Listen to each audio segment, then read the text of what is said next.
అందరికీ నమస్తే అండి. పల్లెటూరు జీవితం అంటే ప్రకృతితో మమేకమైన జీవితం కదా!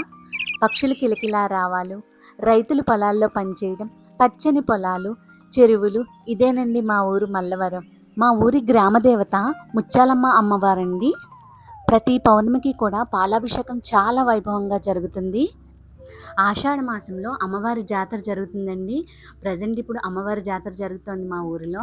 పచ్చని వాతావరణం, స్వచ్ఛమైన గాలి ఉంటాయండి ఇక్కడ. సామాజిక బంధాలు కూడా చాలా బలంగా ఉంటాయి. మానసిక ప్రశాంతతనిస్తాయండి. అందరూ కూడా వరుసలు పెట్టి ఆప్యాయంగా పిలుచుకుంటారు. ఎవరికైనా ఏ చిన్న కష్టం వచ్చినా మేమున్నామని చెప్పి అందరూ వస్తారండి. మా ఊరి ప్రత్యేకత అదే. సిటీలోలా కాకుండా ఇక్కడ అంత ప్రశాంతంగా జీవిస్తారండి. కానీ కష్టం ఎక్కువ, కానీ సంతృప్తిగా మాత్రం జీవిస్తారు. పిల్లలంతా చూడండి ఎంత ఎంజాయ్ చేస్తున్నారో. అమ్మ దయ ఉంటే అన్నీ ఉన్నట్లే అంటారు కదా. అవునండి, అమ్మవారి దయ మా ఊరి మీద చాలా ఉంది. మాకు చాలా నమ్మకం అండి అమ్మవారంటే. పిల్లలందరూ జాబ్స్కి అది వెళ్ళి సెటిల్ అయిన వాళ్ళు కూడా అందరూ కూడా సంక్రాంతి పండగకి జాతరకి వస్తూ ఉంటారండి. చాలా హడావుడిగా ఉంటుంది. మా ఊరు నచ్చిందా మీకు?